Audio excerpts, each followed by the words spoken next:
الحمد لله رب العالمين والعاقبة للمتقين والصلاة والسلام على سيد الأنبياء والمرسلين وعلى آله وأصحابه أجمعين. أما بعد فأعوذ بالله من الشيطان الرجيم. بسم الله الرحمن الرحيم. إن الذين كذبوا بآياتنا واستكبروا عنها لا تفتح لهم أبواب السماء ولا يدخلون الجنة حتى يلج الجمل في سم الخياط وكذلك نجزي المجرمين. صدق الله العظيم. اللهم صل على محمد وعلى آله وأصحابه وبارك وسلم. سبحان ربك رب العزة عما يصفون وسلام على المرسلين والحمد لله رب العالمين.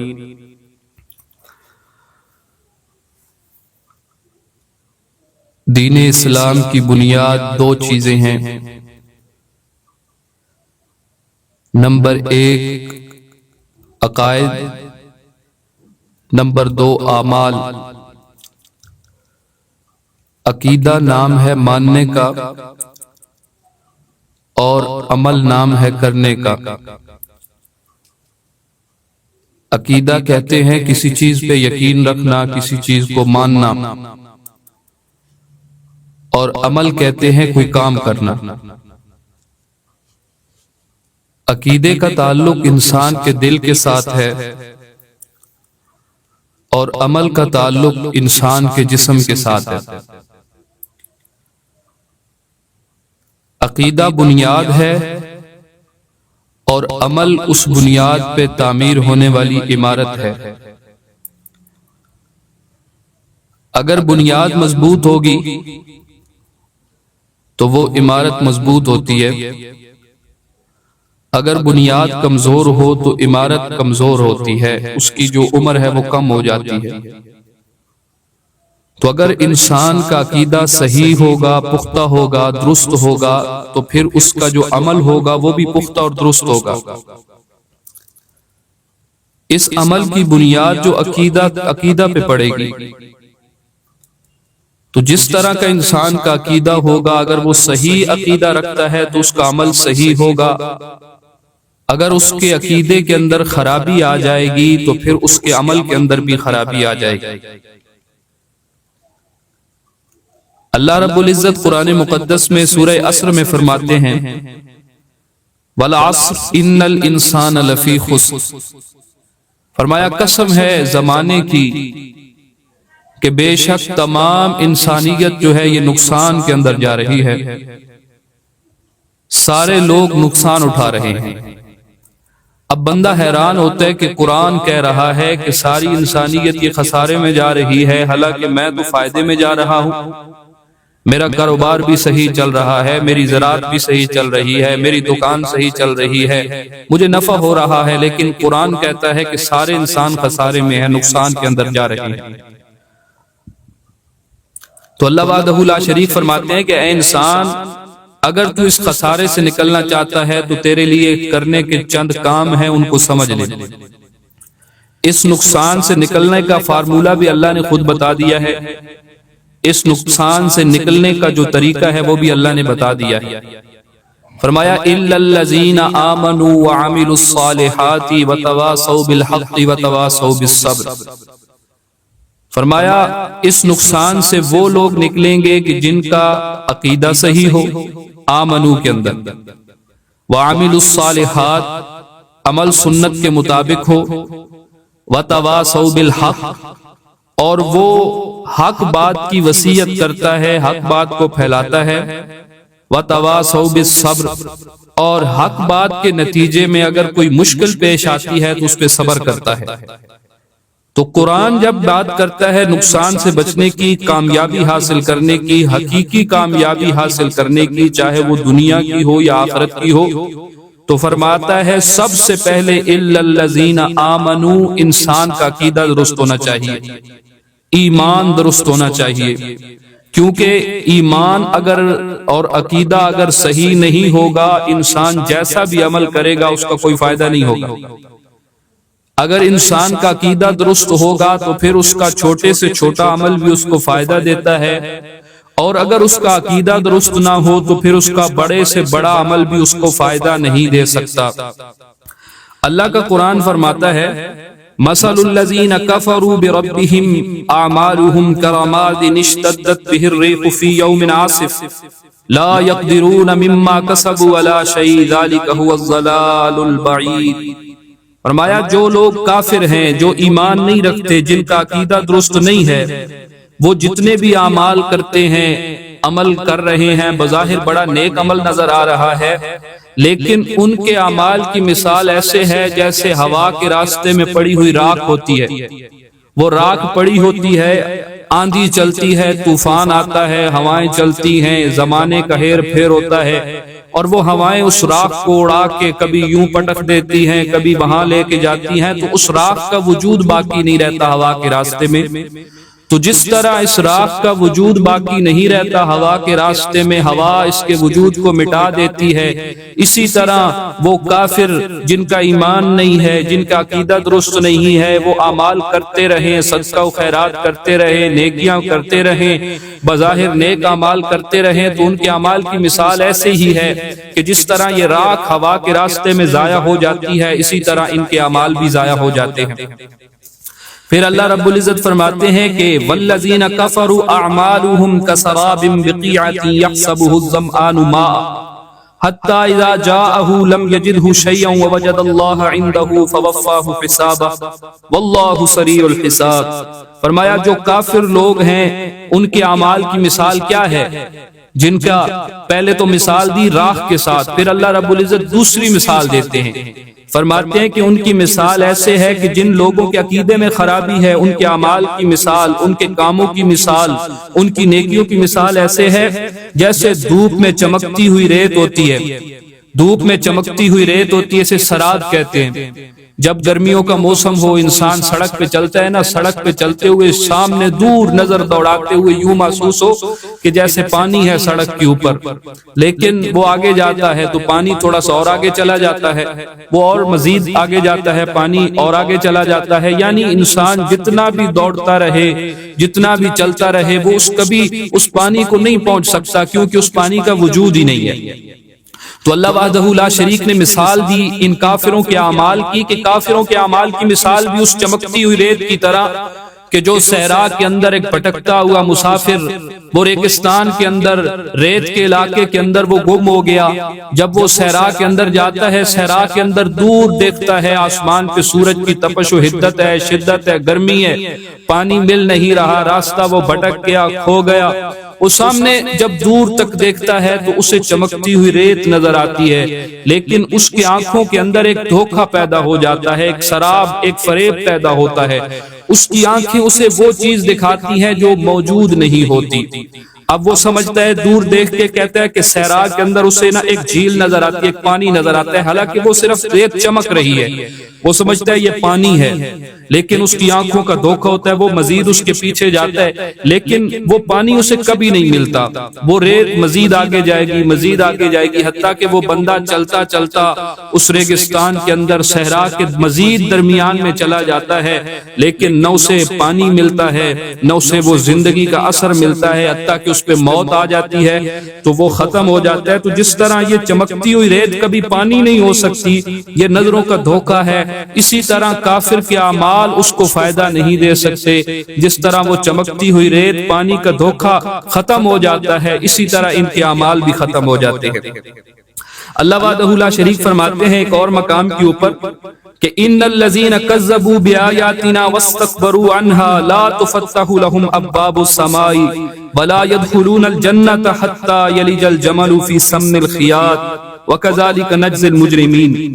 اس آیت مبارک کے اندر اللہ نے فرمایا کہ جو لوگ ہماری آیتوں کو جھٹلاتے ہیں اور تکبر کرتے ہیں، یعنی اللہ کے اس قرآن کو، اللہ رب العزت کے کلام کو نہیں مانتے، اس پہ یقین نہیں رکھتے، اعتماد نہیں رکھتے، ان کے عقیدے کے اندر، ایمان کے اندر خرابی ہے، فرمایا وہ لوگ جو ہماری آیتوں کا انکار کرتے ہیں اور تکبر کرتے ہیں کہ جب ان پہ موت آئے گی تو ان کے لیے آسمان کے دروازے نہیں کھولے جائیں گے اور نہ ان کو جنت میں داخل کیا جائے گا، یہاں تک کہ اگر اونٹ جو ہے وہ سوئی کے اس چھوٹے سے سوراخ سے گزر جائے تب ان کو جنت میں داخل کیا جائے گا۔ مطلب یہ ہے کہ جس طرح وہ بڑا اونٹ سوئی کے چھوٹے سے سوراخ سے نہیں گزر سکتا، اسی طرح یہ کافر لوگ جن کا ایمان درست نہیں، جن کا عقیدہ درست نہیں، یہ جنت میں داخل نہیں ہو سکتے۔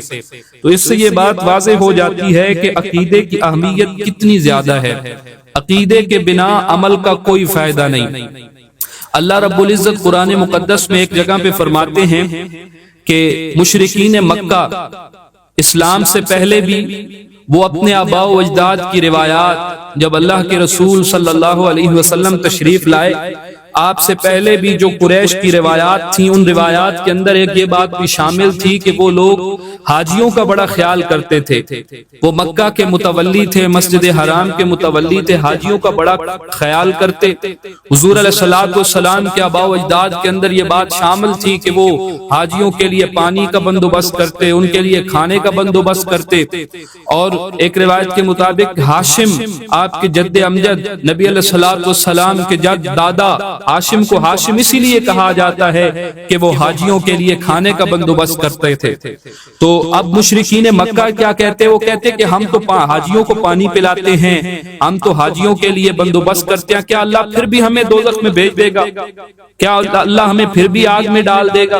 اجعلتم سقایۃ الحاج وعمارۃ المسجد الحرام، اللہ رب العزت نے فرمایا کہ اے مشرکین مکہ، کیا تم سمجھتے ہو کہ تم ایمان نہ لاؤ پھر بھی حاجیوں کو پانی پلاؤ تمہیں یہ فائدہ دے گا؟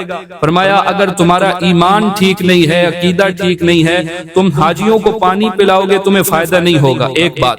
دوسری بات، اب یہ بہت بڑا عمل ہے کہ جو حج پہ آئے ہوئے ہیں، اللہ کے مہمان ہیں، ان کے سامنے پانی پیش کیا جائے، ان کی خدمت کی جائے، یہ بہت بڑی سعادت ہے۔ لیکن اللہ رب العزت فرماتے ہیں کہ اس سعادت کا فائدہ تب ہوگا جب انسان کا ایمان درست ہوگا۔ اگر ایمان درست نہیں تو یہ حاجیوں کو پانی پلانا بھی انسان کو فائدہ نہیں دیتا۔ بخاری شریف کی ایک روایت کے مطابق ایک چھوٹا سا عمل ہے، اور چھوٹا سا عمل یہ ہے کہ اس روایت میں یہ بات ہے کہ ایک بنی اسرائیل کی ایک عورت تھی، تو وہ بڑی گناہگار عورت تھی۔ وہ گناہگار عورت تھی تو ایک مرتبہ وہ گزری تو وہ جو کنواں تھا، کنویں کے کنارے ایک چھوٹا سا جو ایک کتا تھا وہ پھر رہا تھا پیاسے حالت میں پانی پینے کے لیے۔ لیکن اب یہ عورت گناہگار تھی لیکن مومنہ عورت تھی، اس کا ایمان ٹھیک تھا، اس کا عقیدہ درست تھا۔ اب اس نے اس کو پانی پلایا، پانی پلانے کی وجہ سے اللہ نے اس کے لیے جنت کا اعلان کر دیا۔ نبی علیہ الصلوۃ والسلام نے، اب بخاری شریف کی روایت کے اندر آ گیا۔ اب یہاں بات سمجھیں کہ اگر انسان کا عقیدہ درست نہ ہو تو حاجیوں کو پانی پلائے پھر بھی جنت نہیں ملتی، اگر انسان کا ایمان درست ہو، عقیدہ درست ہو، کتے کو پانی پلائے پھر بھی جنت مل جاتی ہے۔ تو بات سمجھ آ جاتی ہے کہ عقیدے کی اہمیت کتنی ہے، عقیدے کی یہ ضرورت کتنی ہے کہ اس کو صحیح کیا جائے۔ اللہ رب العزت قرآن مقدس میں ایک اور بات ارشاد فرماتے ہیں کہ دنیا کے اندر مختلف مذاہب ہیں، ایک مذہب اسلام ہے، ایک یہودیت بھی ایک مذہب ہے، عیسائیت بھی مذہب ہے، اور مشرکین مکہ بھی ایک مذہب پہ تھے۔ یہ چار گروہ بن گئے، مسلمان، یہودی، عیسائی اور مشرکین مکہ۔ یہ چار قسم کے طبقات بن جاتے ہیں۔ عیسائیوں کا بھی یہی عقیدہ تھا کہ ہم مذہب ابراہیمی پہ ہیں، یہودیوں کا بھی یہی نظریہ تھا کہ ہم اصل میں حضرت ابراہیم کے مذہب پہ ہیں، اور مشرکین مکہ بھی یہی کہتے تھے کہ ہم اصل میں اپنے باپ حضرت ابراہیم کی نسل سے ہیں اور ان کے مذہب کے اوپر کاربند ہیں۔ اور پھر مسلمانوں کا بھی یہی دعویٰ تھا اور ہے کہ ہم اصل میں ملت ابراہیمی اور حضرت ابراہیم علیہ السلام کے پیروکار تو ہم ہیں، تم عیسائی ہو یا یہودی ہو یا مشرک ہو، کوئی بھی ابراہیمی راستے پہ نہیں ہو۔ اب 4 گروہ تھے، 4 گروہوں کا دعویٰ الگ الگ تھا۔ ہر گروہ اپنے لیے یہ سعادت سمجھتا تھا کہ وہ حضرت ابراہیم علیہ السلام کی نسبت جو ہے وہ اپنی طرف حاصل کر لے۔ قرآن مقدس میں آیا یا اہل الکتاب لما تحاجون، اے اہل کتاب تم کیوں جھگڑا کرتے ہو کہ ابراہیم یہودی تھے یا نصرانی تھے یا مشرک تھے یا وہ مسلمان تھے، کیوں اس بات میں جھگڑتے ہو؟ ہر بندہ یہ چاہتا ہے کہ ابراہیم علیہ السلام کا وہ جو نسبت کا ایک تمغہ ہے وہ حاصل کر لے۔ فرمایا ابراہیم کی نسبت اس طرح حاصل نہیں ہوتی کہ محض دعویٰ کر دے یا ایک بندہ کہہ دے کہ میں ابراہیمی مذہب سے ہوں۔ کہ اللہ رب العزت فرماتے ہیں نہیں، اصل میں حضرت ابراہیم علیہ السلام کی ملت میں وہ شامل ہوگا جس کا عقیدہ حضرت ابراہیم جیسا ہوگا۔ فرمایا ما کان ابراہیم یہودیا ولا نصرانیا ولکن کان حنیفا مسلما وما کان من المشرکین۔ پھر اللہ رب العزت نے وضاحت کر دی کہ حضرت ابراہیم علیہ السلام عیسائی بھی نہیں تھے، حضرت ابراہیم یہودی بھی نہیں تھے، حضرت ابراہیم کوئی شرک بھی نہیں کرتے تھے، اور وما کان من المشرکین وہ مشرک بھی نہیں تھے، بلکہ وہ تو پکے اور سچے مسلمان تھے۔ تو بات سمجھ آ جاتی ہے کہ حضرت ابراہیم کے ساتھ جو نسبت جوڑتے ہیں، نسبت صحیح تب ثابت ہوگی جب انسان کا عقیدہ اصل میں حضرت ابراہیم جیسا ہوگا۔ تو عقیدے کی اہمیت اس بات سے بھی واضح ہو جاتی ہے کہ ملت ابراہیمی کے اندر شامل ہونے کے لیے جس چیز کو بنیاد بنایا گیا ہے، جس چیز کو اس ملت کی بنیاد قرار دیا گیا، وہ عقیدہ ہے۔ عقیدہ ہے، وہی عقیدہ فیصلہ کرتا ہے کہ یہ انسان حضرت ابراہیم کی ملت کے اندر شامل ہے کہ حضرت ابراہیم کی ملت کے اندر شامل نہیں ہے۔ اللہ رب العزت نے عقیدہ بیان کیا قرآن مقدس کے اندر۔ اب سب سے پہلی سورہ فاتحہ لے لیجئے۔ سورہ فاتحہ، اس کے اندر اللہ رب العزت نے سب سے پہلے انسان کو عقیدہ سکھایا ہے۔ ہر بندہ نماز کے اندر پڑھتا ہے الحمدللہ رب العالمین الرحمن الرحیم مالک یوم الدین۔ تو سب سے پہلے انسان جس بات کا اقرار کرتا ہے وہ عقیدے کا اقرار کرتا ہے، وہ اللہ رب العزت کی ذات پہ ایمان کا اقرار کرتا ہے، وہ اللہ رب العزت کو سارے جہانوں سے بڑھ کے مانتا ہے، وہ اس سارے جہان کا خالق اللہ کو مانتا ہے، اور یہی عقیدہ ہوا کرتا ہے۔ پھر سورہ بقرہ، اس کا ابتدا دیکھ لیجئے، اس کا آغاز دیکھ لیجئے۔ اللہ رب العزت جب فرماتے ہیں الف لام میم ذالک الکتاب لا ریب فیہ ھدی للمتقین، کا کوئی شک نہیں، اس کتاب کے اندر کوئی شک نہیں، یہ ہدایت ہے متقین کے لیے، یہ ڈرنے والوں کے لیے ہدایت ہے۔ اب انسان سوچتا ہے کہ قرآن ہدایت بن کے آیا، متقین کے لیے ہدایت بن کے آیا، اب متقی کسے کہیں گے؟ اللہ رب العزت نے جب متقی کی صفات کو بیان کیا ہے تو متقی کی صفات کے اندر جو سب سے پہلی چیز بیان کی گئی وہ متقی کا عقیدہ بیان کیا گیا۔ فرمایا تم سمجھتے ہو کہ متقی کوئی عمل سے بنتا ہے، فرمایا متقی کی بنیاد عقیدہ ہے۔ ھدی للمتقین الذین یؤمنون بالغیب ویقیمون الصلاۃ بعد میں آتا ہے، لیکن یؤمنون بالغیب پہلے آتا ہے۔ فرمایا متقی وہ ہوتا ہے جو ان اندیکھی چیزوں پہ ایمان اور یقین رکھتا ہے جن کے بارے میں اللہ کے رسول بتا کے گئے۔ متقی کی صفات میں پہلی چیز یہ آ گئی کہ وہ غیب پہ ایمان رکھتا ہے۔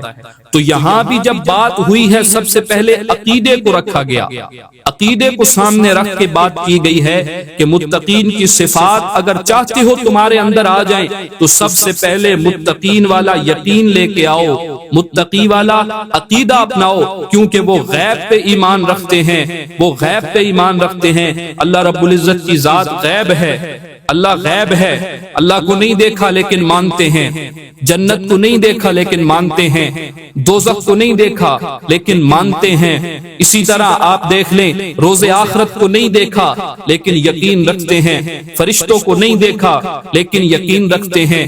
یہی وہ صفات ہیں جو انسان کو متقی بناتی ہیں، کہ وہ اندیکھی چیزوں پر جن کے بارے میں محمد رسول اللہ صلی اللہ علیہ وسلم بتا کے جائیں ان کے اوپر انسان ایمان لے کے آ جاتا ہے، ان کے اوپر انسان پختہ یقین کر لیتا ہے، پھر وہ تذبذب کا شکار نہیں ہوتا، پھر وہ ایسا پختہ ہو کہ اس کے اوپر ماننا شروع کر دیتا ہے کہ اس کے دل کے اندر ذرہ برابر شک نہیں رہ جاتا۔ وہ یہ سمجھتا ہے کہ میں اپنی آنکھوں سے اگر کسی چیز کو دیکھوں تو وہ تو مجھے دھوکہ دے سکتی ہے، میری آنکھیں بھی جھوٹ بول سکتی ہیں، میرے کان بھی جھوٹ بول سکتے ہیں، میرے حواس جو سونگنا ہے، جو چکھنا ہے، جو چھونا ہے، یہ سارے حواس جھوٹ بول سکتے ہیں، ان ساری چیزوں میں جھوٹ کا شبہ ہو سکتا ہے، لیکن کائنات کے اندر اللہ نے جو سب سے سچی ذات بنائی ہے، جس کی بات میں کبھی جھوٹ کا شبہ نہیں ہو سکتا، وہ ذات محمد الرسول اللہ کی ذات ہے۔ آپ کی بات کے اندر کبھی کوئی شبہ نہیں ہو سکتا، تو اس بات کے اوپر وہ پوری طرح یقین اور ایمان رکھتے ہیں۔ اب عقیدے کی اہمیت سمجھ آ جاتی ہے کہ عقیدہ کتنا اہمیت کا حامل ہے۔ اگر انسان مسلمان بننا چاہتا ہے تب بھی عقیدے کی ضرورت، اگر وہ متقین میں شامل ہونا چاہتا ہے تب بھی عقیدے کی ضرورت ہے۔ یہ عقیدے کا سوال اتنا اہم ہے۔ اب اس بات کو یوں سمجھیں کہ انسان جب کوئی امتحان دیتا ہے، اس امتحان کے اندر دو قسم کے سوالات ہوتے ہیں، ایک سوال لازمی ہوتا ہے اور کچھ سوال اختیاری ہوتے ہیں۔ انسان اگر اختیاری سوالات سے پرچے کو بھر دے، خوبصورت لکھے، بالکل تیاری والا لکھے، جو یاد کیا ہے وہی لکھ کے آ جائے، لیکن وہ لازمی سوال کو چھوڑ دیتا ہے، اس کو کوئی بھی امتحان میں پاس نہیں کرتا۔ اسی طرح یہ عقیدے کا سوال لازمی سوال ہے۔ انسان اگر عقیدہ صحیح نہ کرے، ایمان صحیح نہ کرے، پھر وہ چاہے جتنے اعمال کرتا رہے، تو جس طرح وہ لازمی سوال کو چھوڑنے والا اور اختیاری سوالات سے پرچے کو بھر دینے والا فیل قرار دیا جاتا ہے، اسی طرح یہ عقیدے کو چھوڑ کر اعمال کے پیچھے لگنے والا، عقیدے کی درستی نہ کرنے والا، یہ بھی اسی طرح اپنے اس امتحان میں فیل ہو جائے گا کہ جس طرح اس نے لازمی سوال کو چھوڑا، اور انسان جو عقیدے کو چھوڑتا ہے وہ بھی گویا لازمی سوال کو چھوڑ رہا ہے۔ تو یہ عقیدے کی اہمیت بتانے کے لیے یہ بات کافی ہے۔ اب عقائد کے اندر کچھ چیزیں ہیں، ان کو سمجھیں۔ عقائد کسے کہتے ہیں؟ عقیدہ کہتے کسے ہیں؟ اور اتنی اہمیت جو بیان کی جا رہی ہے، پتہ تو چلے نا کہ عقیدہ نام کس کا ہے، کون کون سے عقائد ہیں۔ عقیدہ اس کو آسان لفظ میں کہتے ہیں دل کے اندر کسی بات کو ماننا۔ عقیدے کا محل دل ہے، انسان دل سے کسی بات کو مانتا ہے۔ مثال اللہ کے اوپر یقین رکھنا، اللہ کو ماننا، یہ ایک عقیدہ ہے۔ تو عقیدے کا محل یہ دل ہے۔ انسان کے مختلف عقائد ہوتے ہیں۔ اب اسلام کے اندر اگر دیکھا جائے تو دو قسم کے عقائد ہیں۔ پہلا عقیدہ وہ ہے کہ جو ضروریات دین میں سے ہے، اور ایک عقیدہ وہ ہوتا ہے جو ضروریات اہل سنت میں سے ہوتا ہے۔ ضروریات دین میں سے کچھ عقیدے ہیں، کچھ ماننے کی باتیں ہیں، اگر ان میں سے ایک کو بھی نہ مانا جائے انسان مسلمان نہیں ہو سکتا۔ ان پہ بعین ہی جس طرح نبی علیہ الصلوۃ والسلام بیان کر کے گئے ہیں، اسی طرح ان کو ماننا ضروری ہے۔ اب ضروریات دین میں سے کون سی چیز ہے؟ سب سے پہلے اللہ رب العزت پہ ایمان رکھا جائے، اس کے ساتھ اس کے رسولوں پہ ایمان رکھا جائے، اس کی نازل کردہ کتابوں پہ ایمان رکھا جائے، فرشتوں پہ ایمان رکھا جائے، اور روز آخرت پہ ایمان رکھا جائے۔ یہ وہ چیزیں ہیں جو ضروریات دین میں سے ہیں۔ اگر کوئی بندہ اللہ کے وجود کا انکار کرے وہ مسلمان نہیں ہو سکتا۔ اگر کوئی رسولوں کی رسالت کا انکار کر دے وہ مسلمان نہیں ہو سکتا۔ اگر کوئی فرشتوں کا انکار کر دے وہ مسلمان نہیں ہو سکتا۔ اگر کوئی آسمانی کتابوں کا انکار کر دے وہ مسلمان نہیں ہو سکتا۔ اگر کوئی قیامت کے دن کا انکار کر دے وہ بھی مسلمان نہیں ہو سکتا۔ مسلمان وہی ہوگا جو ان تمام چیزوں کو بعین ہی تسلیم کر لے، اپنے دل سے سچا مان لے۔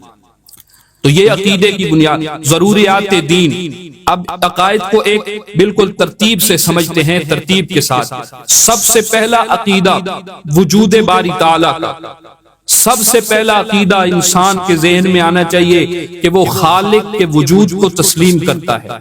خالق کے وجود کو مانتا ہے، اس کا مطلب یہ ہے کہ اس کائنات کو دیکھا، دنیا کو دیکھا، آسمان کو دیکھا، زمین کو دیکھا، پہاڑوں کو دیکھا، وہ دریاؤں کو دیکھا، سمندروں کو دیکھا، وادیوں میں بہتے ہوئے جھرنوں کو دیکھا، چلتی ہوئی باد بہار کو دیکھا، اڑتے ہوئے پرندوں کو دیکھا۔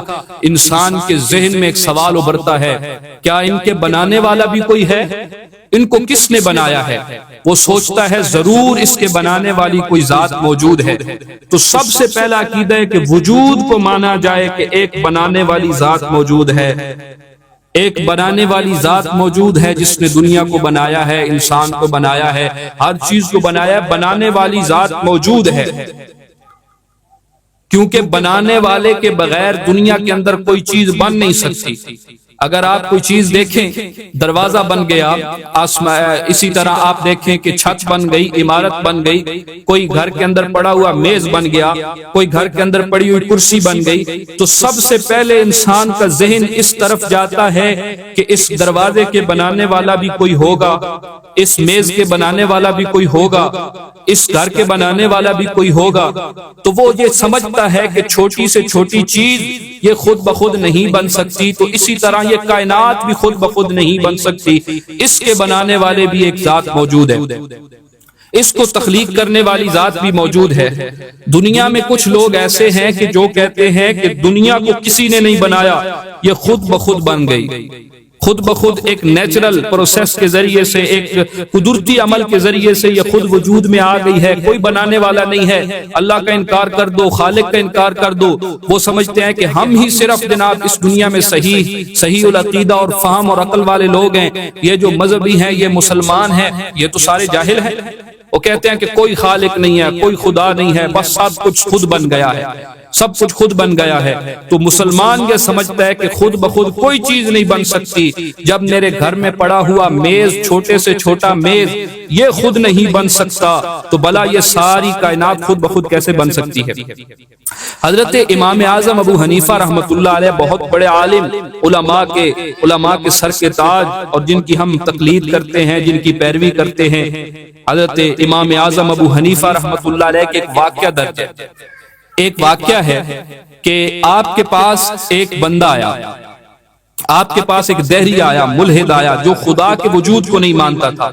وہ کہتا تھا کہ کوئی خدا نہیں ہے، یہ ساری کائنات خود بخود بن گئی ہے، کوئی خدا ہے ہی نہیں۔ تو اس نے کہا کہ میرے ساتھ اس بات پہ بحث کرو، مناظرہ کرو کہ اس کائنات کا کوئی خالق نہیں ہے، اس کائنات کو بنانے والا کوئی نہیں ہے، میں ثابت کروں گا کہ کوئی نہیں ہے، تم نے ثابت کرنا ہے کہ اللہ نے بنایا ہے، خالق ہے بنانے والا۔ تو امام صاحب نے کہا بھائی ٹھیک ہے، مناظرے کا وقت طے ہو گیا، جگہ طے ہو گئی کہ فلاں مقام کے اوپر مناظرہ کیا جائے گا، فلاں جگہ پہ بحث ہوگی، اور یہ بحث اس بات پہ ہوگی کہ خالق کائنات کوئی ہے یا کوئی نہیں۔ اب وہ وقت آ گیا، وہ دن آ گیا، وہ بندہ وہاں پہ پہنچ گیا، لیکن اس عین وقت پر اس مقام کے اوپر ابھی امام صاحب نہیں پہنچے۔ اب وہ بندہ کہنے لگا مسلمانوں کو مخاطب کر کے کہ دیکھو تمہارا بندہ تو آیا ہی نہیں، تمہارا عالم ابھی تک نہیں پہنچا، اس کا مطلب یہ ہے کہ تمہارے پاس دلیل نہیں ہے، تم ہار گئے ہو۔ وہ بڑا خوش ہوا کہ ابھی تک امام اعظم ابو حنیفہ تو نہیں پہنچے، لیکن کچھ دور گزرا، کچھ وقت گزرا، دور سے دیکھا تو ایک شخص آ رہا ہے۔ مسلمانوں کو سمجھ آ گئی کہ ہاں امام اعظم آ رہے ہیں، ابو حنیفہ آ رہے ہیں۔ تو امام اعظم ابو حنیفہ رحمۃ اللہ علیہ جب اس کے پاس پہنچے تو پہنچنے کے بعد اس نے کہا کہ آپ نے دیر کیوں کر دی؟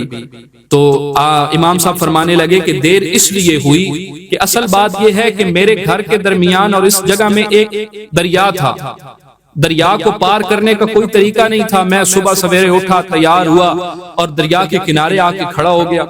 جب دریا کے کنارے آ کے کھڑا ہوا تو دیکھا کوئی کشتی نہیں تھی، کوئی ملا نہیں تھا جو مجھے لے کے دریا کے پار آ جاتا، لیکن میں اسی حالت میں پریشان بیٹھا تھا کہ اچانک کیا دیکھتا ہوں کہ دریا کے کنارے ایک درخت ہے، وہ درخت خود بخود اکھڑ گیا، خود بخود اٹھا اور نکلا، اور اس کے پھٹے بن گئے، تختے بن گئے، ان تختوں سے ایک کشتی تیار ہو گئی۔ پھر وہ کشتی میرے سامنے آئی، میں اس کشتی میں سوار ہو کے تیرے پاس پہنچ گیا۔ جب میں تیرے پاس پہنچا ہوں، اب آ گیا ہوں، اب وہ بڑا نا پریشان ہوا اور مسلمانوں کو کہنے لگا دیکھو تمہارا عالم کیسی عقل کے خلاف باتیں کرتا ہے، بھلا ایک کشتی جو ہے وہ خود بخود وجود میں آ سکتی ہے؟ امام اعظم ابو حنیفہ نے اسی بات کو لے کے کہا کہ او نادان انسان، انسان، بے عقل انسان بات سوچ، اگر ایک چھوٹی سی کشتی خود بخود نہیں بن سکتی تو یہ پوری کائنات خود بخود کیسے بن سکتی ہے؟ جس طرح کشتی کے بنانے کے لیے بھی ایک بنانے والے کی ضرورت ہوتی ہے، اسی طرح اس کائنات کے بنانے کے لیے بھی ایک بنانے والے کی ضرورت ہے۔ یہ کائنات بھی بنانے والے کے بغیر نہیں بن سکتی، کیونکہ دنیا کے اندر ایسی کوئی چیز نہیں جو بنانے والے کے بغیر بن جائے۔ جس کا پہلے وجود نہیں تھا وہ پھر وجود میں آ گئی، اب اس کے بنانے والا، وجود میں لانے والا کوئی نہ ہو، یہ بات نہیں ہو سکتی۔ تو ہم مسلمانوں کا عقیدہ ہے کہ خالق کون موجود ہے، خالق کائنات موجود ہے، جس نے اس دنیا کو بنایا ہے، جس نے اس دنیا کو وجود دیا، وہ ذات موجود ہے، بنانے والے کے بغیر کوئی چیز نہیں بن سکتی۔ اب ہم کہتے ہیں کہ اس دنیا کو بنانے والا اللہ ہے، خالق موجود ہے اور وہ خالق اللہ ہے۔ اللہ کے بارے میں ہمارا عقیدہ کیا ہے؟ ہم اللہ رب العزت کو کس طرح مانتے ہیں، ذرا اس بات کو سمجھیے گا۔ عام انسان کے ذہن میں سوال آتا ہے کہ اللہ رب العزت بھی ہمارے جیسا کوئی انسان ہوگا، ہمارے جیسا اس کا کوئی وجود ہوگا، اس کے ہاتھ ہوں گے، اس کے پاؤں ہوں گے، اس کی آنکھیں ہوں گی، اس کے کان ہوں گے، سر ہوگا، اور اوپر آسمانوں میں ایک کرسی لگی ہوئی ہے، ایک تخت لگا ہوا ہے، اس کے اوپر وہ انسان کی طرح کا ایک خدا ہے، وہ بیٹھا ہوا ہے۔ یہ بات بالکل غلط ہے۔ مسلمانوں کا اللہ کے بارے میں عقیدہ سمجھ لیجئے کہ اللہ رب العزت کون سی ذات ہے، وہ کیسی ذات ہے، ذرا اس کے بارے میں غور کیجئے، اس کے بارے میں سمجھیے۔ اللہ کے بارے میں یہ ذہن بنانا کہ وہ ہمارے جیسے ہاتھ رکھتا ہے، وہ پاؤں رکھتا ہے، وہ کھڑا ہوتا ہے، وہ بیٹھتا ہے، یہ ساری باتیں اہل اسلام کی نہیں ہیں۔ اسلام کا عقیدہ یہ نہیں ہے اللہ کے بارے میں کہ وہ اس طرح ایک ہیومن بینگ ہے، وہ ایک انسان کی طرح ہے، بلکہ وہ تو بالکل پاک ہے، منزہ ہے ان چیزوں سے۔ ہوا موجود، اللہ کے بارے میں اب عقیدہ سمجھ لیجئے، اللہ کی ذات کیا ہے۔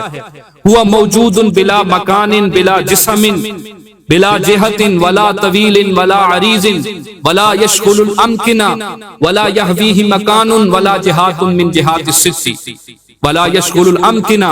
فرمایا اللہ وہ ہے جو جسم سے پاک، اللہ کا جسم نہیں، اللہ ہاتھوں سے پاک، اللہ اس طرح جسم سے پاک، انسانی اعضاء سے پاک ہے، وہ ان سے منزہ ہے، ان سے بلند ذات ہے۔ اللہ کو جسم کی ضرورت نہیں، اللہ جسم کا محتاج نہیں۔ اسی طرح اللہ رب العزت کسی جگہ کا محتاج نہیں کہ وہ جگہ پہ بیٹھے، بلکہ اللہ رب العزت جگہ سے بھی پاک ہے، وہ لا مقام ہے، وہ ہمیشہ سے ہے۔ اس کے لیے کوئی جہت نہیں کہ بندہ اشارہ کر سکے کہ اللہ اوپر ہے، اللہ نیچے ہے، اللہ دائیں ہے، اللہ بائیں ہے۔ فَلِلَّهِ الْمَشْرِقُ وَالْمَغْرِبُ، وہ تو مشرق میں بھی ہے، وہ تو مغرب میں بھی ہے۔ وَهُوَ مَعَكُمْ أَيْنَمَا كُنتُمْ، تم جہاں کہیں ہوگے اللہ کی ذات تمہارے ساتھ ہوگی۔ وہ تو ہر جگہ پہ ہے، وہ کسی جگہ کا محتاج نہیں، کسی جسم کا محتاج نہیں، کسی جہت کا محتاج نہیں، کبھی وہ عرش کا محتاج نہیں کہ صرف وہ عرش پہ بیٹھا ہے کہ عرش کے علاوہ کہیں نہیں ہے۔ اللہ رب العزت کی ذات ایسی ذات ہے جو پاک اور منزہ اور صاف اور بلند و بالا ہے۔ وہ جسم سے، وہ آنکھوں سے، وہ ہاتھ سے، وہ کانوں سے پاک ہے۔ اس کو آنکھوں سے پاک ہے مگر دیکھتا ہے، وہ کانوں سے پاک ہے مگر سنتا ہے، وہ جناب ہر اس جسمانی اعضاء سے پاک، منزہ، بلند ذات ہے۔ اس کے لیے جہت نہیں، اس کے لیے مکان نہیں، وہ خالق کون ہمیشہ سے ہے، ہمیشہ رہے گا۔ اس پہ کبھی فنا نہیں آئی، اس پہ کبھی فنا نہیں آئے گی۔ انسان فانی ہے، انسان حادث ہے، یعنی انسان پہ پہلے موت تھی، پھر اس پہ زندگی آئی۔ ہم نہیں تھے، ہمارا وجود نہیں تھا، ہماری زندگی نہیں تھی، پھر اللہ نے ہمیں وجود دیا، ہم پیدا ہو گئے، ہمیں زندگی مل گئی، پھر ہم پہ موت آئے گی۔ موت کے بعد پھر اللہ ہمیں حیات دے کے جنت میں داخل کریں گے، ہمارا فیصلہ ہوگا، آخرت کے دن ہم اللہ کے سامنے کھڑے کیے جائیں گے۔ یہ انسان کے بارے میں عقیدہ ہے، لیکن اللہ رب العزت پہ کبھی موت نہیں آئی، اللہ ہمیشہ سے موجود تھا۔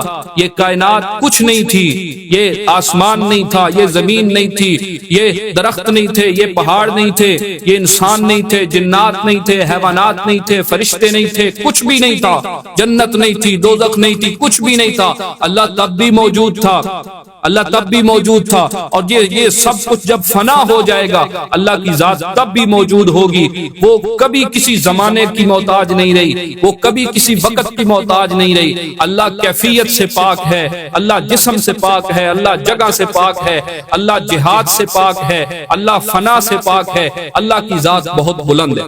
تو ہم کہتے ہیں کہ خالق کون، اس کائنات کو بنانے والا اللہ ہے، اور اللہ وہ اللہ ہے جو مسلمانوں کی تعلیمات کے اندر نبی علیہ الصلوۃ والسلام بتا کے گئے ہیں. نبی علیہ السلام نے جیسا اللہ رب العزت کے بارے میں بتایا ہم ایسا ہی مانتے ہیں. تو پہلا عقیدہ وجود باری تعالیٰ کا انسان کے ذہن میں آ گیا کہ اللہ خالق کائنات کے اندر ایک بنانے والی ذات موجود ہے. جو انسان اللہ کے وجود کا انکار کرتے کہتا ہے نہیں ہے خالق، اپنی عقل کی گہرائیوں میں گر کے اس کی عقل نے ٹھوکر کھائی، وہ ڈھونڈنے والا ستاروں کی گزرگاہوں کا اپنے افکار کی دنیا میں سفر کر نہ سکا، جس نے سورج کی شعاؤں کو گرفتار کیا زندگی کی شب تاریک سحر کر نہ سکا، اپنے عقل کے خم و پیچ میں الجھا ایسا کہ آج تک فیصلہ نفع و ضرر کر نہ سکا. تو یہ اللہ رب العزت کے بارے میں عقیدہ بن گیا. پہلا وجود کا عقیدہ کہ اللہ کو مانا جائے. دوسرا عقیدہ توحید باری تعالیٰ کا عقیدہ، اللہ کی توحید کا اقرار کیا جائے. ہم کہتے ہیں کہ اللہ اس کائنات کا خالق ہے اور اللہ ہی اس کائنات کا خالق ہے. اس کا مطلب یہ ہے کہ اگر اللہ نے اس کائنات کو بنایا ہے تو صرف اللہ نے ہی بنایا ہے. اللہ وحدہ لا شریک اکیلا. قرآن کہتے ہیں قل هو اللہ احد، اللہ احد ہے، اس کے ساتھ دوسرا نہیں. اللہ رب العزت پاک ہے، نہ اس کے ساتھ کوئی شریک ہے، نہ اس کا کوئی مشیر ہے، نہ اس کے ساتھ کوئی بنانے والا شامل ہے. وہ ہمیشہ سے ہے، ہمیشہ رہے گا، اور اس کے ساتھ اس کار کے اندر نہ دنیا کے بنانے میں کوئی شریک تھا، نہ دنیا کے چلانے کے اندر اس کے ساتھ کوئی شریک ہے. وہ اکیلی ذات ہے. اسے توحید کا عقیدہ کہیں گے. اب اس کے بارے میں چند باتوں کو سامنے رکھیں اور سمجھے بات کو. اللہ رب العزت اکیلا ہے. وہ ذات کے اندر بھی اکیلا ہے، وہ صفات کے اندر بھی اکیلا ہے. ذات کا مطلب یہ ہے جیسے ایک انسان ہے، ایک بندہ ہے، آپ سمجھے یہ اس کی ایک ذات ہے. مثال کے طور پہ آپ اپنے سامنے ایک بندہ سمجھ لیں، وہ ایک بندہ ہے یا ایک عورت ہے، وہ اس کی ذات ہے. اب اس کے ساتھ جب دوسری عورت آ جائے گی، دو عورتیں ہو گئی تو یہ دو ذاتیں ہو گئی. تو ذات ایک ذات اور اس کے ساتھ دوسرا ہو تو یہ دوسری ذات سمجھی جاتی ہے. اب جب میں نے کہا کہ اللہ اپنے ذات کے اعتبار سے اکیلا ہے، مطلب اللہ کی ذات وحدہ لا شریک ہے، اس کے ساتھ کوئی اور خدائی ذات ہے ہی نہیں. خدا ایک ہی ہے، اللہ ایک ہی ہے. اللہ رب العزت فرماتے ہیں دلیل کے طور پر قرآن مقدس میں فرمایا لو کان فیہما آلہۃ الا اللہ لفسدتا، اگر اللہ کے علاوہ کوئی دوسرا خدا دنیا کے اندر ہوتا تو بڑا فساد مچ جاتا، بڑی تباہی ہو جاتی، بڑی لڑائی ہو جاتی. کس طرح؟ کیونکہ ایک خدا تو کہتا بھئی سورج کو مغرب سے نکال دو، ایک کہتا مشرق سے نکالو، ایک کہتا کہ آج سردیاں آئیں گی، دوسرا کہتا نہیں گرمی آئے گی. تو آرا کا ٹکراؤ ہوتا، آرا ٹکرا جاتی تو لڑائی ہو جاتی. اس کی مثال آپ سمجھنے کے لیے کسی ملک کے دو سربراہوں کو تصور کیجئے. کسی ملک کے اگر دو سربراہ دو طاقتور بندے بن جائیں تو وہ کبھی بھی آپس میں امن کے ساتھ نہیں رہ سکتے، لڑتے ہیں، جھگڑتے ہیں. کیونکہ طاقت والا ہمیشہ ایک ہی ہوتا ہے، طاقتور ایک ہی ہوتا ہے، بادشاہ ایک ہی ہوتا ہے، سربراہ ایک ہی ہوتا ہے. اگر دوسرا تصور کرو گے تو پھر فساد تصور کیا جائے گا، پھر لڑائی تصور کیا جائے گی. تو اللہ پاک فرماتے ہیں لو کان فیہما آلہۃ الا اللہ لفسدتا، اگر اللہ کے علاوہ کائنات کے اندر کوئی اور خدا موجود ہوتا تو بڑی لڑائی ہو جاتی. یہ نظام نہ چلتا، یہ سورج نہ نکلتا، یہ چاند کی تابانی نہ ہوتی، یہ سورج کا نظام الاوقات نہ ہوتا، یہ دن رات کا تسلسل نہ ہوتا، سب کچھ ختم ہو جاتا. اگر یہ سارا نظام چل رہا ہے اور بالکل ٹھیک اندازے سے چل رہا ہے تو اس کا مطلب ہی ہے کہ اللہ ایک ہے، اللہ وحدہ لا شریک ہے. اس نظام کا چلنا اس بات کی دلیل ہے کہ اللہ کے سوا کوئی خدا نہیں ہے. یہ اللہ ایک ہے، اپنی ذات کے اعتبار سے اکیلا ہے. اب دیکھیں لوگوں نے ٹھوکر کھائی، لوگ غلط عقیدے کس طرح بنا لیتے ہیں. قرآن مقدس میں ہے کہ اللہ رب العزت نے حضرت عیسیٰ علیہ السلام کو پیدا فرمایا، بغیر باپ کے پیدا کیا. حضرت مریم کے بطن سے بغیر باپ کے حضرت عیسیٰ کو پیدا کر دیا. اب لوگ دنیا والے حیران ہو گئے. اس وقت کے لوگوں نے دیکھا کہ کیسا یہ عادتاً نہیں ہوتا، یہ فطرت کے خلاف ہو گیا، عادتاً خلاف نہیں ہو سکتا، ہو ہی نہیں سکتا، پھر کیسے ہو گیا؟ تو کہا کہ لگتا یوں ہے کہ یہ جو عیسیٰ علیہ السلام ہے نا، یہ خلاف عادت پیدا ہوئے ہیں. خلاف عادت پیدا ہوئے ہیں، یہ دنیا کے طریقے سے ہٹ کے پیدا ہوئے ہیں، بغیر باپ کے پیدا ہوئے ہیں، لگتا یوں ہے یہ خدا ہے۔ تو انہوں نے حضرت عیسیٰ علیہ السلام کو اللہ کے ساتھ شریک کر دیا۔ تو اللہ کا قرآن کہتا ہے وقالت اليہود عزیر ابن اللہ وقالت النصارى المسیح ابن اللہ، یہودیوں نے کہا کہ یہ جو عزیر علیہ السلام تھے، اور عیسائیوں نے کہا کہ حضرت عیسیٰ علیہ السلام تھے، یہ عام انسان نہیں تھے، بلکہ یہ تو خدا کے برگزیدہ بندے بھی نہیں تھے، بلکہ یہ خدا کے بیٹے تھے۔ وقالت النصارى المسیح ابن اللہ، کہا کہ عیسیٰ علیہ السلام دیکھو کیسے کیسے معجزات دکھاتے ہیں، آس لگاتے ہیں تو مادرزاد اندھا وہ دیکھنے لگ جاتا ہے، بیماروں کو شفائیں مل جاتی ہیں۔ عیسیٰ علیہ السلام کے معجزات کو دیکھا، پھر ان کی ما فوق الفطرت اور وہ عادت کے خلاف پیدائش کو دیکھا، اور پھر اس کے ساتھ جب حضرت مریم علیہ السلام وہ آئیں اپنے بیٹے کو لے کر آئیں، تو لوگوں نے کہا کہ مریم یہ کہاں سے لے کے آئی ہے، یہ کس کی اولاد ہے؟ تیرا تو بھائی بھی بڑا نیک تھا، تیرا ماں باپ بھی بڑے نیک، تو نبیوں کی اولاد میں سے تھی، ہمیں نہیں لگتا یہ بچہ کس کا اٹھا کے لائی ہے۔ اللہ کا حکم تھا، حضرت مریم خاموش اپنے بیٹے کی طرف اشارہ کرتی، لوگ کہتے مریم ہمیں پاگل سمجھتی ہے، بھلا یہ 1 یا 2 دن کا بچہ کس طرح بولے گا؟ تو کہتی ہے کہ اس سے پوچھو۔ اللہ رب العزت نے کہا کہ مریم پریشان نہ ہو، یہ میرا پیغمبر، میرا رسول بنے گا، میں اسے وجاہت عطا کروں گا، میں اسے عزت عطا کروں گا، تو صرف اشارہ کرنا۔ حضرت مریم اشارہ کرتی، حضرت عیسیٰ چھوٹا بچہ 1 دن کا بچہ ان کی طرف اشارہ کیا، اللہ رب العزت نے حضرت عیسیٰ کو قوت گویائی عطا کی، بولنے لگ پڑے، کہا انی عبداللہ آتانی الکتاب وجعلنی نبیا۔ تو اب جب دیکھا لوگوں نے وہ حیران رہ گئے کہ ایک چھوٹا سا بچہ 1 دن کا بچہ ہے اور بولنے لگ پڑا، وہ کلام کرتا ہے۔ اللہ رب العزت نے جب یہ شان عطا کی، اب انہوں نے حضرت عیسیٰ کو اللہ کا پیغمبر، اللہ کا بندہ ماننے کی بجائے کہا کہ دیکھو ان کی کتنے کمالات تھے، کتنے معجزات تھے، تم ایسے کرو عیسیٰ علیہ السلام کو اللہ کا بندہ اور رسول نہ مانو بلکہ خدا بنا دو۔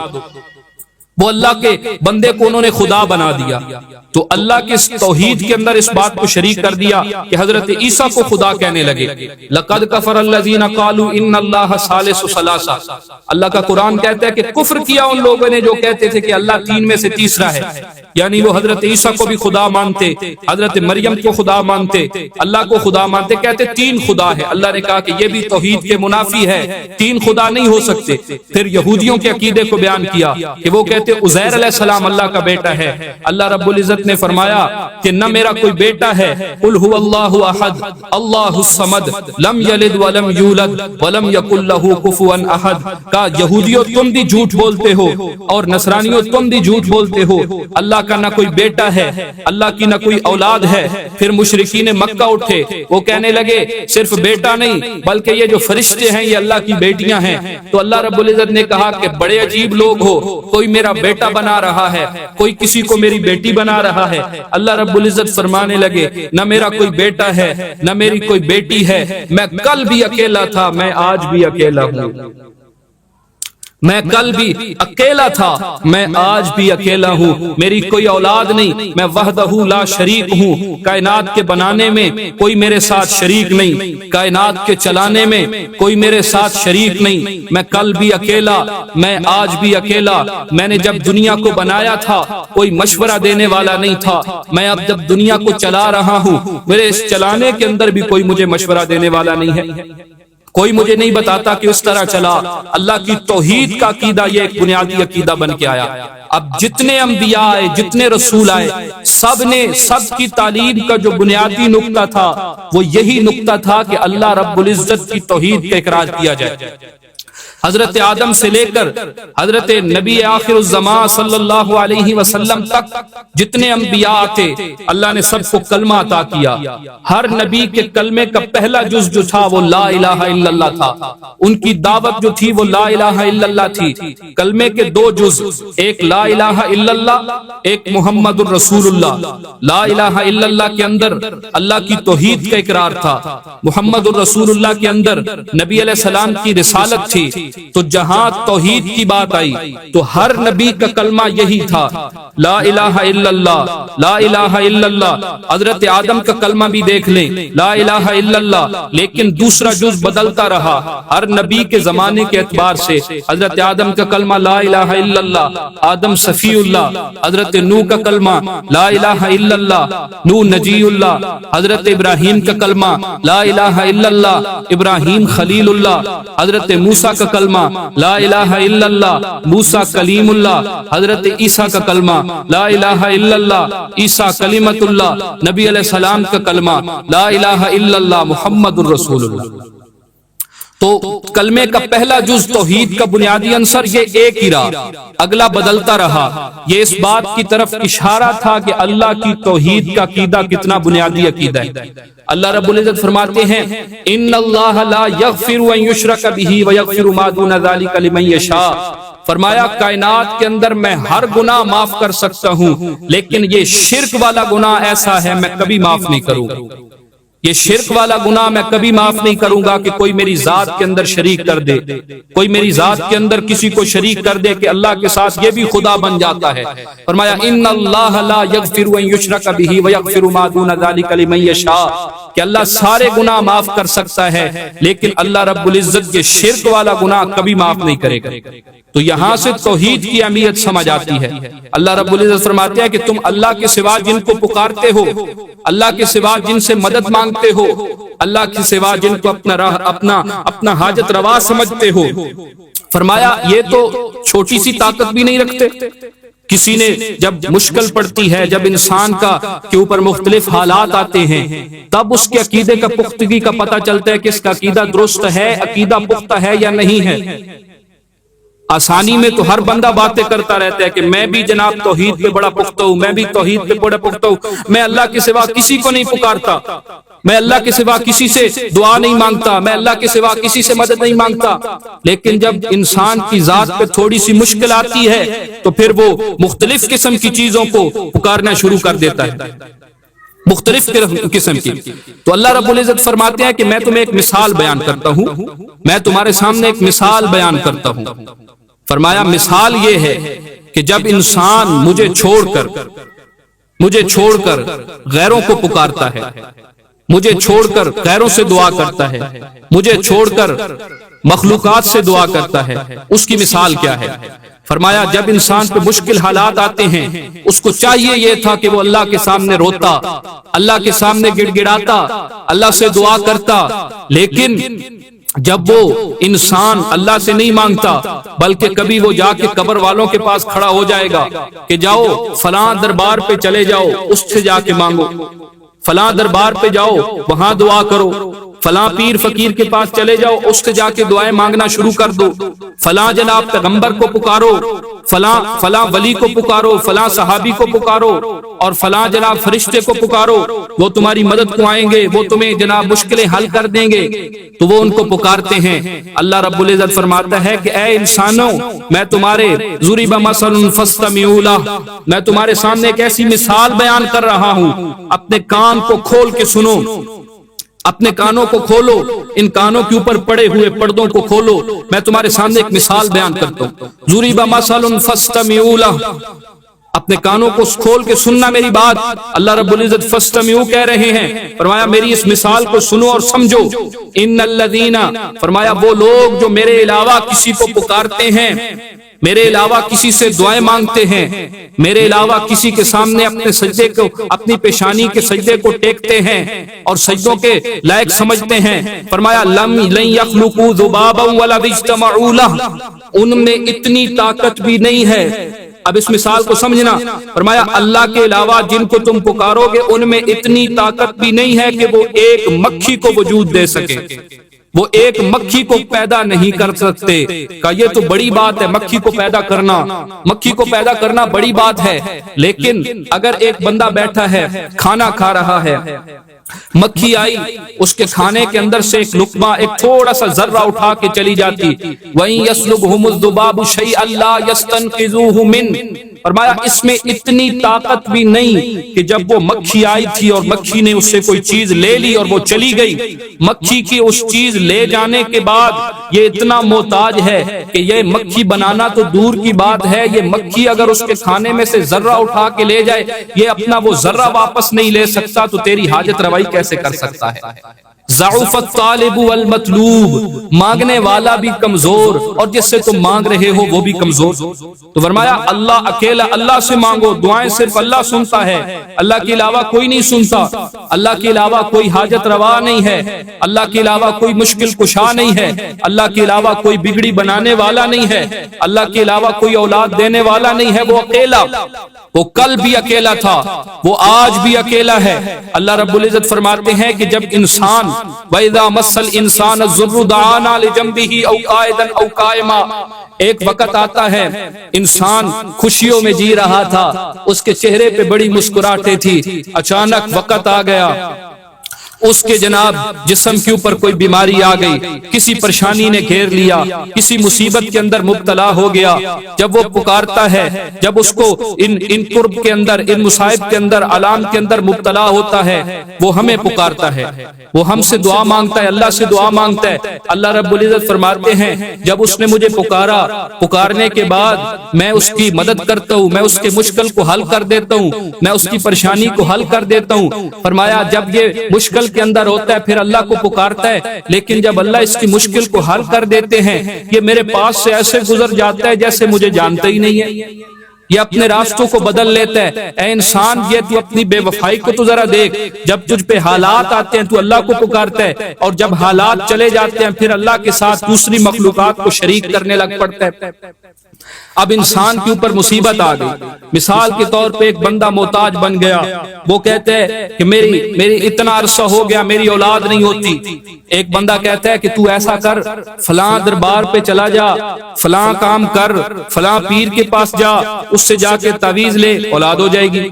میں نے کہا قرآن کا عقیدہ کیا، قرآن کیا کہتا ہے، قرآن کیا کہتا ہے، یہ تو سوچے قرآن ہمیں کس عقیدے کی بنیاد پہ اس بات کی طرف دعوت دے رہے ہیں. اللہ رب العزت کہتا ہے کہ یہب لمن یشاء اناثا ویہب لمن یشاء الذکور او یزوجہم ذکرانا واناثا.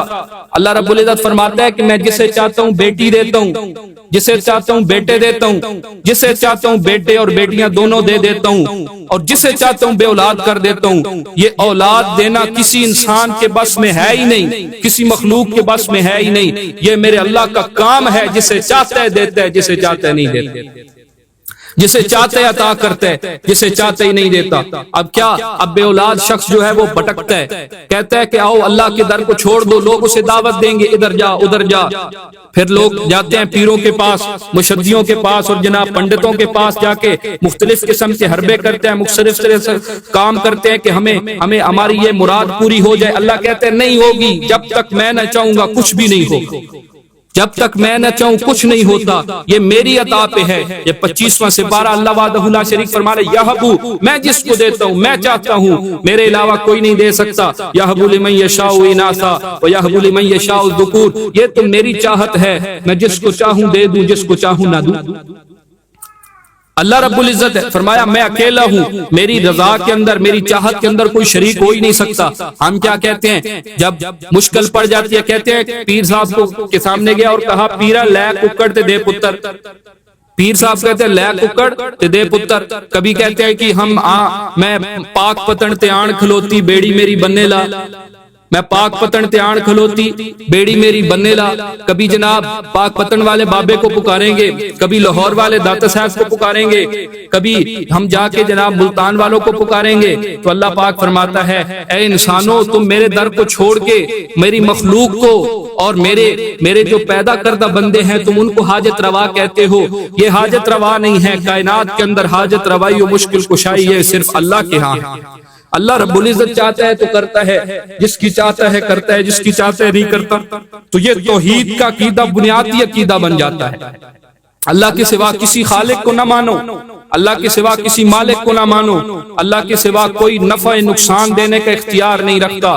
فرمایا قل انی لا املک لکم ضرا ولا نفع، پیغمبر علیہ السلام سے ارشاد ہوتا ہے میرے نبی سے، اے پیغمبر علیہ السلام آپ اعلان کر دیں، لوگوں کے سامنے کھول کے بیان کر دیں کہ کائنات کے اندر نفع نقصان کا اختیار رسولوں کے ذمے نہیں ہے، کائنات کے اندر نفع نقصان کے اختیار حضرت علی کے ذمے نہیں ہے، جناب نبی علیہ السلام کے ذمے نہیں ہے، کائنات کے اندر نفع نقصان کا اختیار صرف اللہ کے پاس ہے۔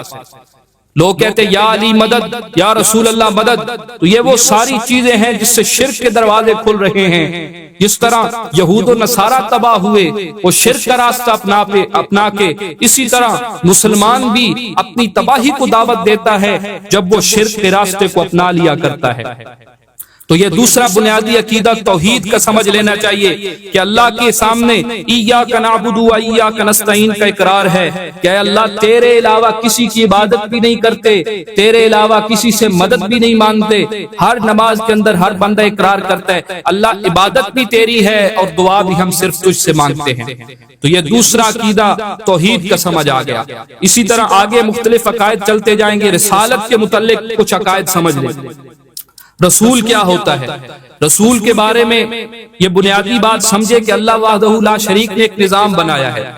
ایک نظام کچھ یوں چل رہا ہے کہ اللہ پاک نے انسان کو دنیا میں بھیجا، دنیا میں بھیج کے اس کی ہدایت کے لیے اور اس کو صحیح علم بتانے کے لیے اللہ نے اپنے پاک بندوں کو مبعوث کیا، جنہیں ہم رسول اور نبی کہتے ہیں، جنہیں ہم رسول اور نبی کہتے ہیں۔ اللہ نے ان کے اوپر وحی کو اتارا، اللہ نے ان کے اوپر اپنا کلام اتارا اور ان کے ذمے یہ بات لگائی کہ وہ اللہ کی بات کو لوگوں تک پہنچا دیں۔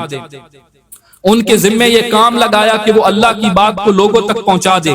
تو انبیاء اور رسول یہی کرتے، کلام اللہ سے لیتے دنیا کو دیتے، ہدایت اللہ سے لیتے تھے دنیا کو دیتے تھے۔ پیغمبر علیہ السلام کے ذمے بھی یہی کام تھا۔ حضور علیہ السلام قرآن لیتے اللہ سے دنیا کے سامنے پیش کرتے۔ تو یہ رسول کی بنیادی ایک بات سمجھ آ گئی کہ جو ہدایت اللہ سے لیتے ہیں اور دنیا کے اندر تقسیم کرتے ہیں ان کو نبی اور رسول کہتے ہیں، ان کو نبی اور رسول کہتے۔ تو رسالت کے بارے میں ایک بات سمجھ لیں کہ رسالت کے بارے میں ہمارا یہ عقیدہ کہ وہ اللہ کے نمائندے ہوتے ہیں، اللہ کے بندے، مقرب بندے، اللہ کے سفیر بن کے ہمارے پاس، اللہ کے پیغمبر بن کے اور اس کا پیغام دنیا تک پہنچانے کے لیے آتے ہیں۔ تو انبیاء اور رسول کو اللہ نے منتخب کیا تو انسانوں میں سے کیا۔ انبیاء اور رسول جو تھے وہ انسان تھے، نبی علیہ السلام تھے تو انسان تھے، حضرت آدم تھے انسان، حضرت نوح وہ بھی انسان، حضرت ابراہیم بھی انسان، حضرت یعقوب بھی انسان، حضرت اسحاق بھی انسان، حضرت اسماعیل بھی انسان اور حضرت عیسیٰ بھی انسان، اور جناب نبی کریم صلی اللہ علیہ وسلم محمد مصطفیٰ صلی اللہ علیہ وسلم بھی انسان تھے۔ انبیاء کے بارے میں یہ بات سمجھ لیں کہ ہر نبی انسان ہوتا ہے، کوئی نبی اللہ نے فرشتہ نہیں بنایا، کوئی نبی نور نہیں بن کے آیا، بلکہ انبیاء اپنی ذات کے اعتبار سے ہمیشہ انسان ہیں۔ انبیاء کو اللہ انسانوں میں سے منتخب کرتا ہے کیونکہ اللہ نے انبیاء کو انسانوں کے لیے بھیجا، انسانوں کی ہدایت کے لیے بھیجا، اور انسانوں کی ہدایت انسان کے ذریعے سے ممکن تھی، فرشتے کے ذریعے سے ممکن نہیں تھی، کیونکہ فرشتے کے وہ حالات نہیں ہوتے جو انسان پہ پیش آتے ہیں۔ مثال کے طور پہ اگر اللہ رسول فرشتوں کو بنا کے بھیجتا، نورانی مخلوقات کو بھیجتا، تو نورانی مخلوقات کے مختلف خواص مختلف ہوتے ہیں، انسانوں کے حالات مختلف ہوتے ہیں، انہیں کھانے کی ضرورت نہیں، انہیں پینے کی ضرورت نہیں۔ نورانی فرشتے نہ کھاتے ہیں نہ پیتے ہیں۔ اب جب مجھے کھانے پینے کے آداب کی ضرورت ہوتی، میرا نبی تو فرشتہ تھا، مجھے وہ کھانے پینے کے آداب کیسے سکھاتا؟ اللہ نے کہا میں نے اسی لیے فرشتوں کو رسول نہیں بنایا بلکہ انسانوں کو رسول بنایا ہے۔ وہ کھاتے بھی ہیں، وہ پیتے بھی ہیں، تاکہ اگر امت کو کھانے پینے کے آداب کی ضرورت ہوگی تو پھر نبی علیہ السلام بتائیں گے کھانا دائیں ہاتھ سے کھانا، بسم اللہ پڑھ کے کھانا، اس طرح سے کھانا۔ تو یہ سارے آداب انسانوں کو بتا سکتا ہے، فرشتہ انسان کو نہیں بتا سکتا۔ اسی لیے اللہ نے اپنے انبیاء کو انسانوں میں سے منتخب کیا، اور حضور علیہ الصلوۃ والسلام کی ذات بھی بے اعتبار بشر تھی۔ حضور علیہ السلام بشر ہو بن کے آئے تھے، انسان بن کے آئے تھے۔ لیکن یہاں بات یہ یاد رکھنی چاہیے کہ ایک انسان میں اور آپ ہوتے ہیں، ایک انسان ہماری دنیا کے اندر رہتے ہیں، اور ایک انسان نبی ہوتے ہیں۔ انسانیت میں فرق ہوتا ہے، ہماری اور نبی کی بشریت ایک جیسی نہیں بلکہ فرق ہے۔ اللہ نے نبی کو خصوصیات عطا کی ہیں، اللہ رب العزت انبیاء پہ وحی نازل کرتا ہے، ان کی بشریت میں اور انسان عام کی بشریت میں فرق ہوتا ہے۔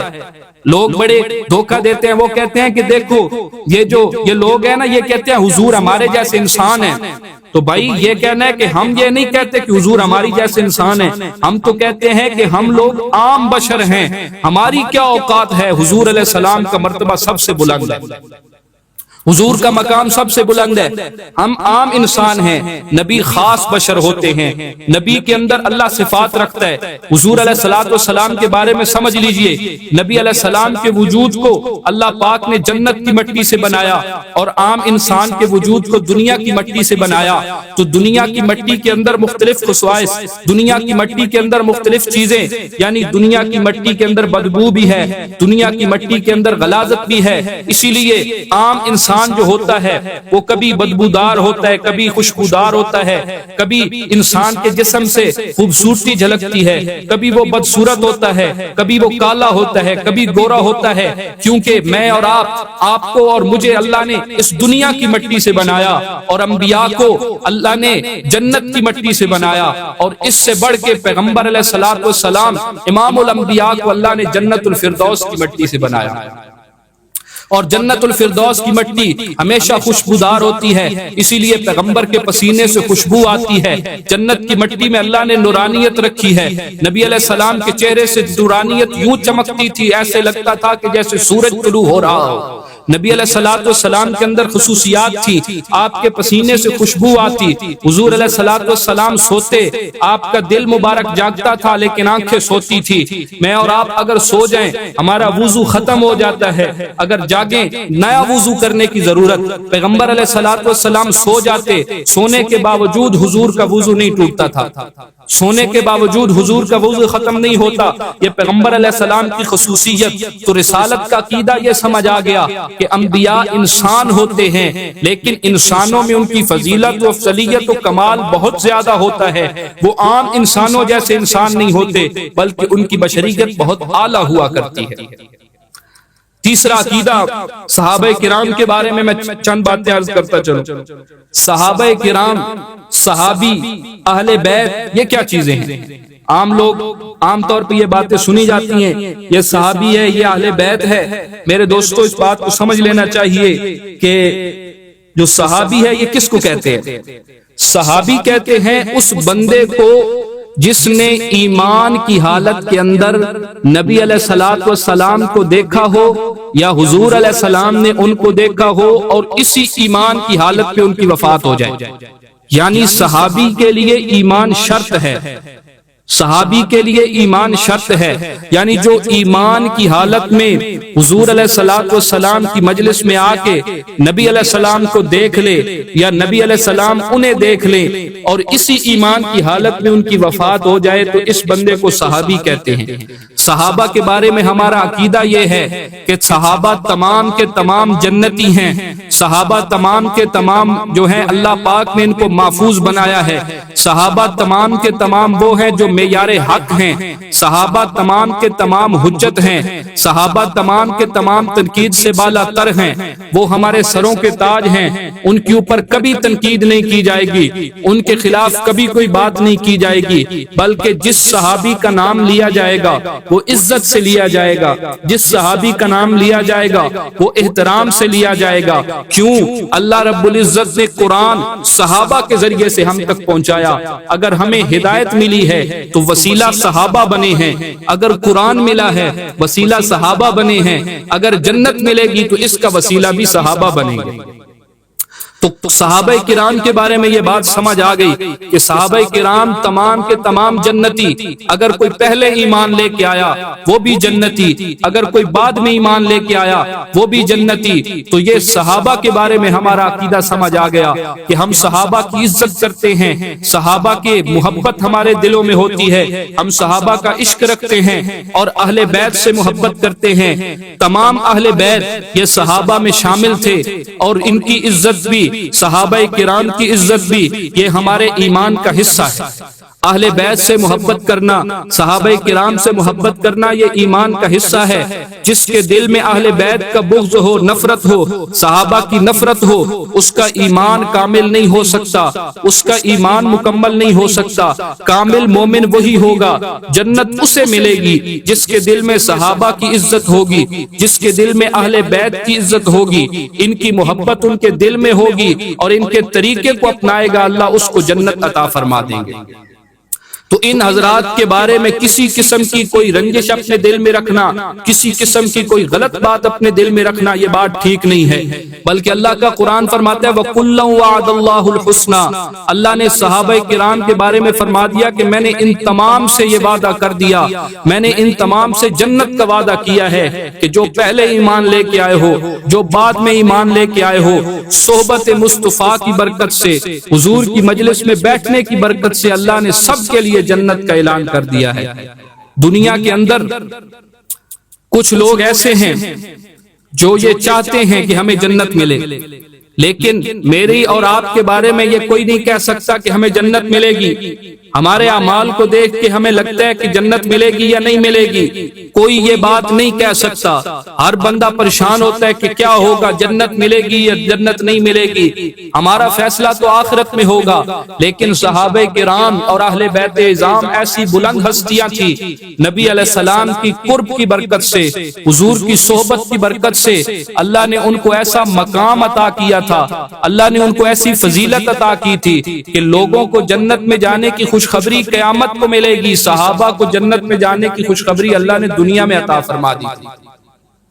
تو ان حضرات کی محبت انسان کے دل میں ہونی چاہیے۔ ان کے بارے میں کسی قسم کی غلط بات کوئی انسان کرتا ہے، کوئی غلط بات انسان پھیلاتا ہے، اس بندے کی بات کو نہیں سننا چاہیے، کیونکہ ہمیں قرآن نے جو عقیدہ دیا ہے وہ یہی عقیدہ ہے کہ جو رسول اللہ کے ساتھ مل جائے گا، حضور کے ساتھ مل جائے گا، ادنا سی ادنا چیز اگر نبی علیہ السلام کے ساتھ مل جائے اللہ اسے بھی عزت عطا کر دیتے ہیں، اور اگر صحابہ حضور کے ساتھ مل گئے تو اللہ نے انہیں بھی عزت عطا کر دی تھی۔ تو صحابہ کے بارے میں بھی ہمارا عقیدہ سمجھ آ گیا۔ اس کے بعد انسان کی زندگی جو موت کے بعد شروع ہوگی اس کو سمجھنا چاہیے۔ انسان اس دنیا سے جانے کے بعد موت کی وادی میں چلا جاتا ہے، مر جاتا ہے۔ تو موت جو ہے انسان سمجھتا ہے کہ یہ موت میری زندگی کا اختتام ہے، میری زندگی ختم ہو جائے گی، میں مر جاؤں گا تو بالکل وہ سمجھتا ہے کہ میں تباہ ہو گیا، فنا ہو گیا۔ غافل سمجھا ہے موت کو اختتام زندگی ہے یہ شام زندگی، صبح دوام زندگی۔ وہ کہتا ہے کہ موت مرنے کے بعد فنا ہے، سب کچھ ختم ہو گیا، میں ایک اندھیرے گڑھے میں پڑا رہوں گا، اندھیرے میں میری وہ برزخ کے حالات چلیں گے، بس ادھر ہی میں پڑا رہوں گا، نہ مجھے کوئی احساس نہیں۔ میرے دوست یہ بات سمجھنی چاہیے کہ جو ہماری زندگی ہے یہ موت پہ ختم نہیں ہوتی، ہماری زندگی موت پہ ختم نہیں ہوتی، بلکہ موت یہ فنا کا نام نہیں ہے، یہ تو انتقال کا نام ہے۔ انتقال کا مطلب ایک جگہ سے دوسری جگہ منتقل ہونا۔ ایک بندہ ایک مکان کو چھوڑ کر دوسرے مکان میں منتقل ہو جاتا ہے، اس کو کہتے ہیں انتقال۔ تو موت جو ہے ہمارے عقیدے کے مطابق یہ فنا نہیں ہے، موت انتقال کا نام ہے، یعنی موت کے بعد انسان فنا نہیں ہوتا بلکہ ایک جہان سے دوسرے جہان میں چلا جاتا ہے، ایک جہان سے دوسرے جہان میں منتقل ہو جاتا ہے۔ اب مرنے کے بعد اس کے اوپر مختلف قسم کے حالات آتے ہیں۔ نبی علیہ الصلوۃ والسلام نے مختلف حالات کو بیان کیا کہ جب بندہ قبر میں رکھ دیا جاتا ہے تو قبر میں رکھنے کے بعد اس کے پاس فرشتے آتے ہیں، فرشتے آتے ہیں، اس سے سوال کرتے ہیں، سوال کرنے کے بعد وہ اس سے پوچھتے ہیں سوالوں کے اندر کہ تیرا رب کون ہے، نبی علیہ الصلوۃ والسلام کے بارے میں تیرا کیا عقیدہ ہے اور تیرا دین کیا ہے۔ اگر بندہ نیک ہوگا، وہ سوالوں کے جواب ٹھیک دیتا ہے، وہ سوالوں کے جواب ٹھیک دیتا ہے۔ جب سوالوں کے جواب ٹھیک دے دیے، مومن تھا بندہ، وہ کہتے ہیں نیچے دیکھ۔ جب وہ نیچے دیکھتا ہے، اسے تو جہنم کی آگ نظر آتی ہے، جہنم کے گڑھے نظر آتے ہیں۔ فرشتے کہتے ہیں اے بندے، اگر تو جواب غلط دیتا تیرا ٹھکانہ یہ جہنم ہوتی، لیکن اب تو نے جواب ٹھیک دیے، اپنے اوپر دیکھ۔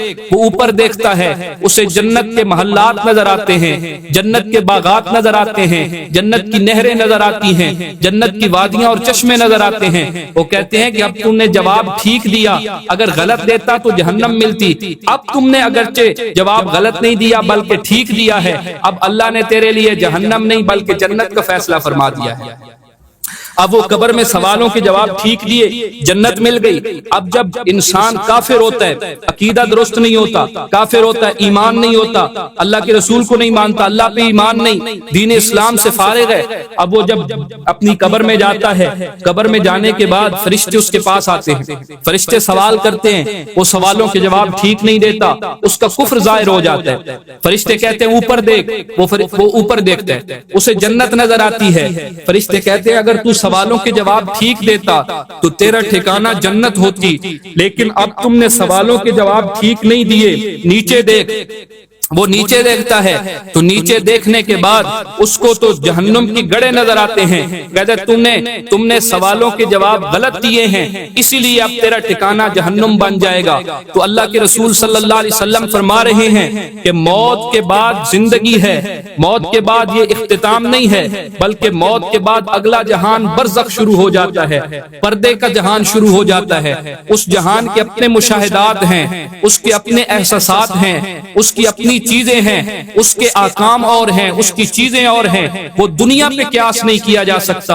وہ ایک حیات تو ہے، ایک زندگی تو ہے، لیکن وہ دنیا کی طرح نہیں، اس کی اپنی چیزیں ہوتی ہیں۔ تو موت کے بعد یہ عقیدہ رکھنا چاہیے کہ انسان پہ ایک نئی زندگی شروع ہوتی ہے، پھر آخرت کے بعد ایک اور زندگی ہوگی، پھر جنت کے اندر انسان چلا جائے گا۔